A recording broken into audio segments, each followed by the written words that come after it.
Սիրելի հայրենակիցներ, իմ պարտն եմ համարում ամեն ելույթին հիշեցնել։ Այս խորհրդարանը ունի լեգիտիմության խնդիր, այս խորհրդարանի պատգամավոր մեր գործընկեր Արթուր Սարգսյանը երրորդ օրն է անօրինական որոշմամբ զրկված է խորհրդարանի աշխատանքներին մասնակցելու հնարավորություն եւ ազատություն բոլոր քաղբանտարկյալներին։ Ճիշտ ասած, քիչ առաջ պարոն Ռուբինյանի վարման կարգով ուզում եի կարճ մի առաջարկ անեի։ Առաջարկեի 20 րոպե ընդմիջում, որպեսզի առաջարկեի պարոն Վահագն Ալեքսանյանին միասին բարձրանանք առաջին բաժին, նոր պատգամավորները քիչ կվարժվեն, այնտեղ գաղտնի փաստաթղթերն են պահվում, առաջին բաժին եւ խնդրեի առաջին բաժնի աշխատակիցներին մեծ տրամադրեին մեծամասնության կողմից ձևավորված միայն, քանի որ մենք բոյկոտում էինք, չէինք ընդունում, բայց ծանոթացել ենք 44 օրյա պատերազմի հանգամանքներն ուսումնասիրող զեկույցը, որի տակ դրված է Վահագն Ալեքսանյանի ստորագրությունը, բացի այնտեղ մոտ 10-15 էջանոց հատված, որը վերաբերվում է Հայաստանի Հանրապետության զինված ուժերում Սու-30-ների ձեռքբերմանը, քանի որ գաղտնիությունը ես չեմ կարող ասել ինչ է գրված, եւ պարոն Վահագն Ալեքսանյանը կհամոզվեր, որ իր ձեռքով ստորագրված զեկույցում գրվածը 180 աշճան հակասում էր այն հայտարարությանը, որ քիչ առաջ պարոն Ալեքսանյանն արեց այս ամբիոնից, հպարտանալով Սու-30-ների ձեռքբերմանը։ Կառաջարկեմ, բայց ծանոթանաք, պարոն Ալեքսանյան։ Հիմա իրականում հարգելի գործընկերներ եւ սիրելի ժողովուրդ, այս երկօրվա քննարկումներում իշխանության ներկայացուցիչները պարբերաբար շուռ են գալիս Հայաստան խմբակցության կողմ եւ սկսում են վերլուծել, թե ինչի 28 հոգանոց խմբակցությունը այսօր ներկայացված է 12 հոգանոց խմբակցությամբ։ Իրականում, չգիտեմ, պարոն Ռուբինյանի հորդորն են լսել, բայց խոսույթը իշխանության ներկայացուցիչների վերջին մի քանի ամիսների կամ 1-2 տարվա համեմատ կտրուկ փոխվել է, որ ողջունում է։ Որովհետև այս ամբիոնից պարբերաբար անցնող 1-2 տարիներին հայտարարվում էր, սիրելի ժողովուրդ, եւ ձեզ էլ ասում էին, որ վերջ դուք մյուս խորհրդարանում չեք լինի, դուք բապշե չկա։ Ամենաշատը դրա մասին գիտեք ով էր հայտարարում։ Ալեն Սիմոնյան, Ալեն Սիմոնյանը ստեղ չի, Ալեն Սիմոնյանը։ Մենք այստեղ ենք։ Հիմա 12 հոգով, բայց դա էական նշանակություն չունի։ Բայց այստեղ մի կարևոր բան կա։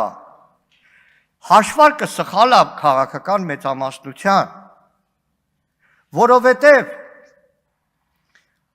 որովհետև արդյունքը այս ընտրությունների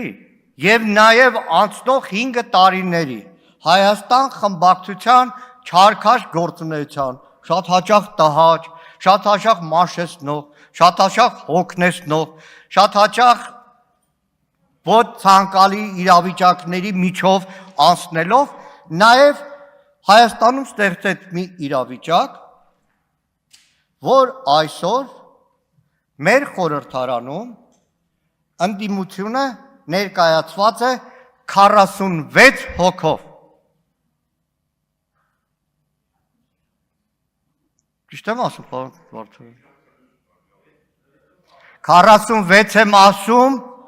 որովհետև այս ընտրություններից հետո կենտրոնական ընտրական հանձնաժողովի անօրինական որոշմամբ գողացվել է ընդդիմության եւս 5 մանդատ։ Հաշվարկը քաղաքական մեծամասնության գործընկերներ պետք է արվի նաեւ վերջնարդյունքով,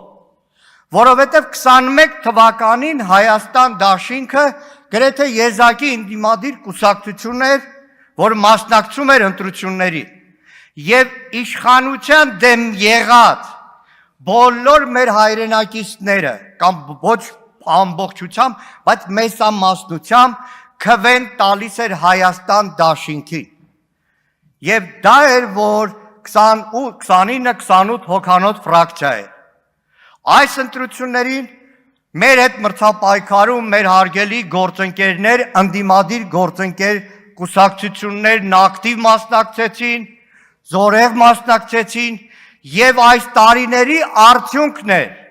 որ եթե 2021 թվականին իշխանության դեմ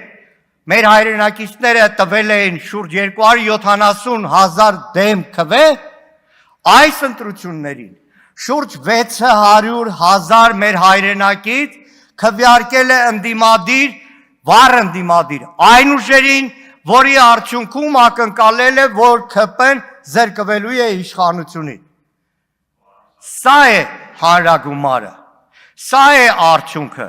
դա մեկ օրվա աշխատանք չէր, դա երկու օրվա աշխատանք չէր, դա քաղաքական մենակ խորհրդարանի աշխատանք չէր, փողոցի պայքար չէր, դա մեր շատ հայրենակիցների զրկանքն էր, բանտարկությունն էր։ Այսքանն է, որ ուզում էի ասեի, բայց պարոն Ալեքսանյան, ամեն դեպքում, եթե կուզեք միասին կարող են գնալ, հեշտ կարող եմ այդ զեկուցում գտնել հատվածը։ Հիմա ես քիչ-քիչ սկսում եմ հասկանալ, թե ինչի նաև Անդրանիկ Քոչարյանը փորձում էր 44 օրյա զեկույցը առնվազն ազգային ժողովի պատգամավորներին ներկայացնել փակտ նիստի, այդպես էլ այդ գաղափարը տապալվեց։ Շնորհակալ եմ։